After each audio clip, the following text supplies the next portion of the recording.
Bom dia, meus queridos irmãos, para mais um estudo da Palavra do Senhor. Paulo em algemas, como eu tinha prometido ontem, Paulo em algemas.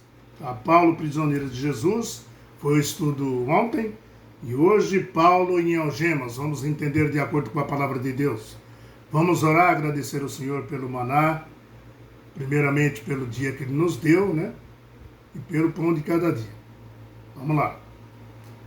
Senhor nosso Deus, nós te agradecemos imensamente pelas tuas santas palavras, pelos ensinamentos que o Senhor tem nos proporcionado. Derrama sobre nós o Espírito Santo. Nos ajuda, Senhor, através do Espírito Santo, compreender o que o Senhor quer que nós façamos. Obrigado pela tua proteção, obrigado por tudo que o Senhor fez por nós. Te agradecemos pelo dia e pelo pão de cada dia que o Senhor nos dá hoje, a mim, todos os meus irmãos aonde estiver. Em nome de Jesus Cristo te agradecemos, amém. Muito bem. Paulo em algemas. Enquanto Paulo estava na Macedônia, ele mencionou ter enfrentado prisões. A primeira prisão registrada aí de Paulo foi em Filipos, né? Aí depois ele foi preso, né? Pelo breve período ali em Jerusalém também, antes de ser transferido para uma prisão lá em Cesareia. Queridos, em outras ocasiões, Paulo disse, estarei entre algemas, ele disse isso no livro de Filemão, capítulos 10, versículo 13. Ele falou, eu estarei em algemas, né? Preso em Cristo Jesus. Era isso que Paulo estava querendo dizer.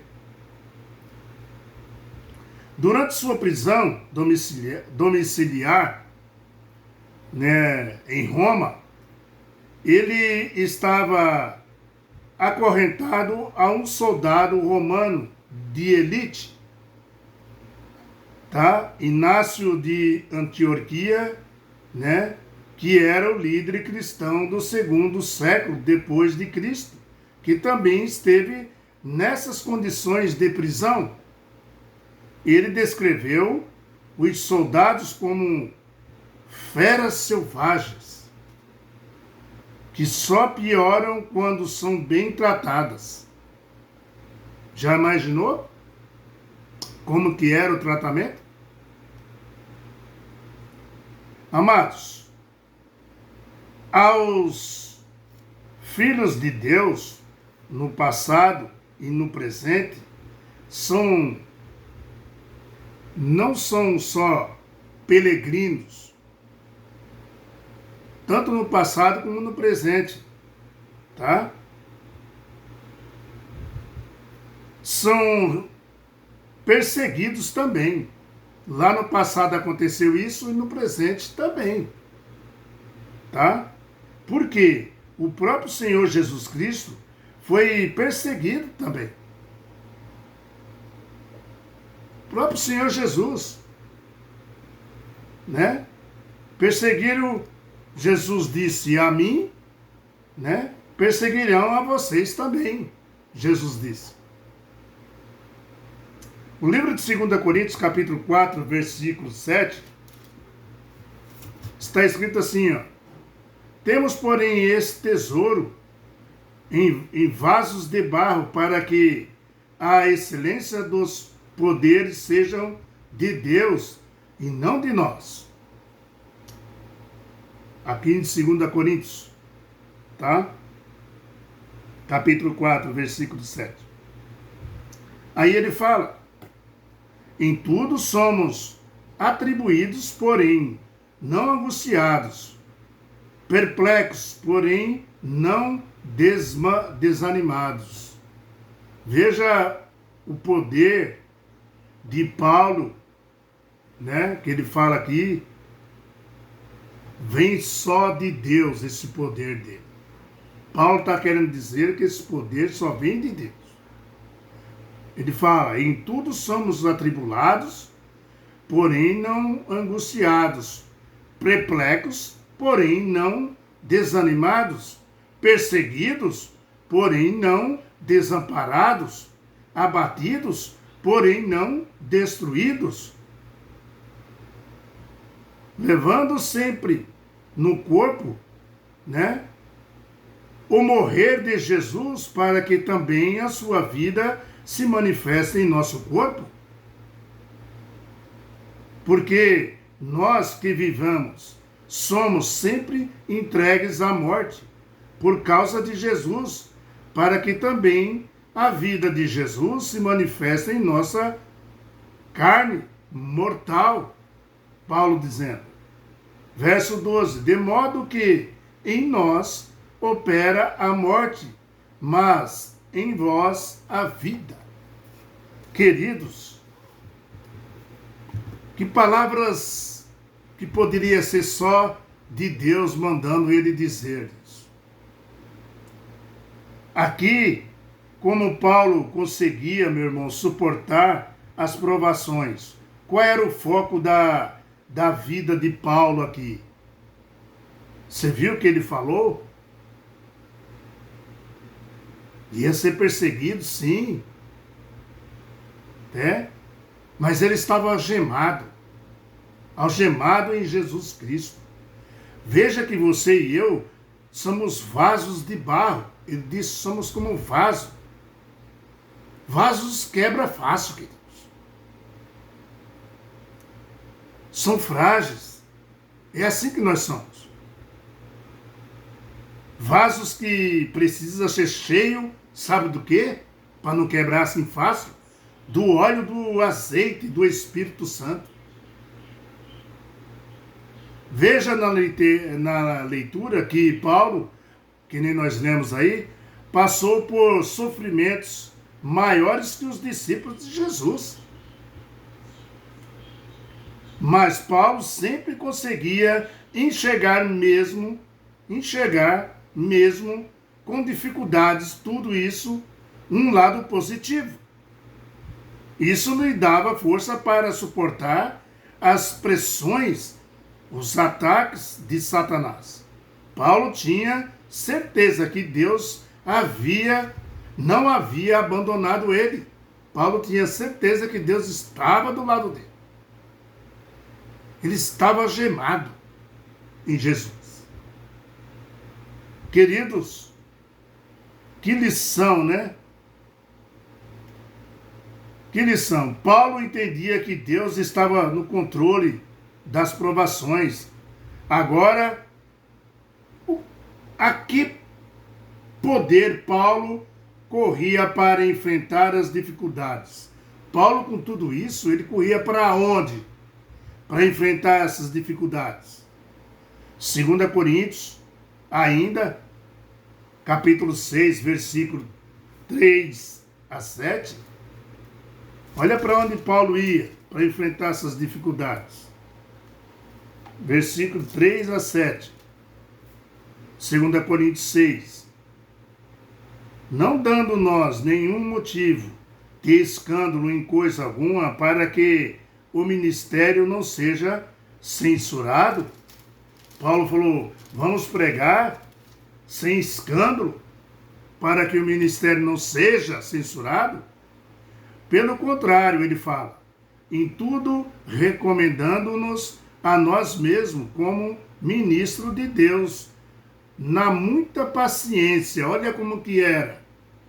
Tinha que ter muita paciência para enfrentar tudo isso. Tá? Nas aflições, Paulo fala, muita paciência nas aflições. Nas privações, nas angústias. Paulo falou, temos que ter paciência. Olha só o que mais. Paulo passou nos açoites, nas prisões, nos tumultos, nos trabalhos, nas vigílias, nos jejuns. Veja o tanto que Paulo, vivia do que jeito que vivia para enfrentar as tribulações. Aí ele fala na pureza, no saber, na longanimidade, na bondade e no Espírito Santo, no amor não fingido, Paulo diz. No amor não fingido. Amados, Paulo, com certeza, ele dá um grande exemplo aqui para nós, tá? Aqui, Paulo, aqui como Paulo conseguia suportar tudo isso, veja que você e eu, nós aqui somos como um vaso, mas Paulo falou, dá para suportar.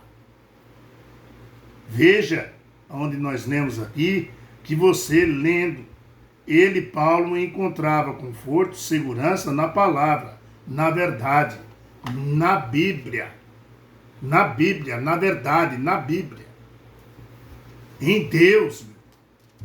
Era aqui que era o conforto, era aqui que era a sabedoria de Paulo, era aqui que ele se agarrava, na palavra de Deus, tá? O conforto, a segurança na palavra de Deus, na Bíblia. Aqui fala que ele encontrava conforto também no Espírito Santo. Nós lemos aí no conforto do Espírito Santo. Meus amados, somos tentados a olhar para as circunstâncias que enfrentamos ou para as fraquezas e fracassos que nos chega até desanimar, tá? Nesse momento precisamos nos lembrar das ferramentas extraordinárias que Deus nos deu para enfrentar o mal. Qual foi? Desculpa aqui. Qual foi as ferramentas? Tem uma que é fundamental. Uma das maravilhas que Deus deixou, das mais importantes, é a própria Bíblia, a verdade, com certeza. Pois nela aprendemos os erros e os acertos de outros filhos de Deus. Além disso, o Espírito Santo torna eficaz o que foi realizado pelo Redentor nosso, aqui no mundo, e pelo Espírito Santo que nós vivemos e somos guiados, tá? Nosso coração é purificado, queridos, com o trabalho do Espírito Santo. Quando você aceita o Espírito Santo, quando você pede para ele te ajudar, tá? Através dele que nós se tornamos uma natureza divina. O Espírito Santo, o Senhor disse, eu vou embora, mas aqui fica o Espírito Santo e ele conduzirá vocês a toda a verdade. Não tem como você chegar à verdade se não for através do Espírito Santo. Paulo mencionou isso. Para enfrentar tudo isso, os desafios do mundo, para carregar a nossa cruz, meu irmão, nós temos que se agarrar com alguém. Porque Paulo disse, nós somos como vasos. Vasos que quebram. Mas se tiver com o Espírito Santo, nós somos cheios do Espírito Santo, do amor de Deus. Se tornamos fortes, corajosos para enfrentar a batalha. Jesus deu seu presente, e vamos dizer assim, o maior. Tá? O maior que ele poderia dar. Depois da cruz, o maior é o dom do Espírito Santo, meu irmão. Tá? Para vencer. O Espírito Santo é nos dado para vencer. Amém? Amém, né? Queridos, Paulo em algemas. Você queria estar algemado também com Jesus? Eu também. Eu quero. Eu luto por isso. É uma batalha, é uma luta espiritual. É uma luta carnal. Eu luto por isso. É um desafio que nós enfrentamos nesse mundo. Foi isso que Paulo enfrentou, um grande desafio. Por isso que Paulo, na sua morte, antes de morrer, disse: falar de Cristo para mim é alegria, e morrer para ele eu estou no lucro. Morrer por Jesus eu estou no lucro. Quando é que você vai poder dizer isso, meu querido irmão? Quando é que você vai poder dizer o que Josué disse? Vocês podem escolher. Escolham deuses dos seus pais que fizeram antigamente, ou escolham o que eu estou seguindo, Josué disse. Porque eu e minha casa serviremos ao Senhor. Escolha. Próximo estudo. Paulo e Filipos. Tá? Na segunda viagem missionária de Paulo aqui, depois que Timóteo se ajuntou à equipe, né? Paulo e seus companheiros foram impedidos pelo Espírito Santo de continuar viajando pela Ásia Menor. Vamos entender isso. O Espírito Santo sempre ajudando Paulo. Em todas as ocasiões aqui está o Espírito Santo. E aqui o Espírito Santo orientou ele para sair dali da... né? Vamos ver isso. Amanhã nós vamos ver. Paulo e Felipe. Tá bom? Fica com a paz do Senhor. Toma coragem para dar um like, para dar um joinha, para compartilhar com as pessoas, se inscrever no canal, tá bom? Estamos juntos. Em nome de Jesus Cristo. Tchau, pessoal. Até amanhã, hein? Paulo e Felipe. Amanhã nós vamos ver isso. Fica com Deus, todo mundo. Tenha um bom final de ano. Não, amanhã nós vamos falar ainda de Deus. Né? E aí nós se cumprimenta para um final de ano. Tá bom? Tchau, pessoal.